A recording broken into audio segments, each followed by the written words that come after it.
Hey everyone, welcome back. I'm Jason, and today's video I'm going to show you how to fix the two most common errors in the mouse toggle app.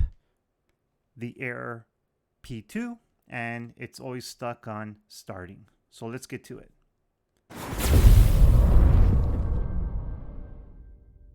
Okay, most cases, the reason why you're getting these errors is because you got the wrong version for the Fire Stick that you do have.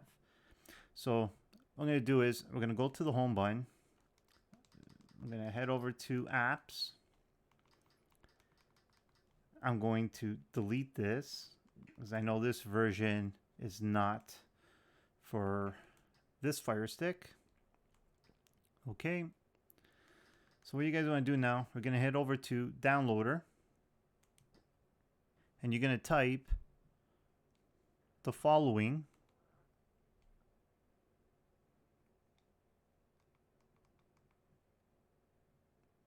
Okay, so once you type in my web channel, we're going to head over to Go. We're going to go to Apps. We're going to go down. We're going to hit the menu button 2 times. I have 2 versions here. I got the version 1.06 and the version 1.11. The version 1.06 is more for the non 4K Fire Sticks. If you have a 4K Fire Stick, what I do recommend is download the version 1.11.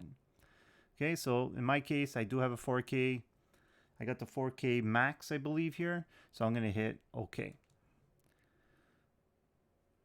Download should start. I'm just going to head over to install. It's a small file, so it should load pretty quick. There you go.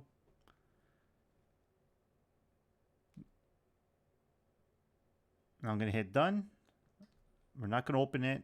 Now we're going to hit delete. Then delete one more time. Now we're going to hit the home button on our remote. So now we're going to head over back to apps. Press OK. Go back to the mouse app. Press OK. Now we're just going to wait for the status to see what pops up. So we got the starting. Now what we're looking for is started. Okay, so this will pop up. We have to allow this. So go to always allow from this computer. That means the Fire Stick. Press OK. Just give it a few more seconds and we should get the status to started. And there you guys have it. Now it's started. And that's what we're looking for. If yours for some reason is not doing that even with the new update or version, head over to ADB settings. And over here, we're going to turn it off. And we're going to wait a few seconds. Then we're going to turn it back on. Okay, so once we do that, now we're going to hit the return key on the remote to go back to the app. Mine already went back to started, but that might fix your issue as well. If it didn't for some reason, try downloading the 1.06 version. And that should fix your issue for the mouse toggle. Okay guys, if you have any other comments, please give me it down below. If you like this video, thumbs up. Make sure you hit that subscribe button. And like always, thanks for watching and have a great day.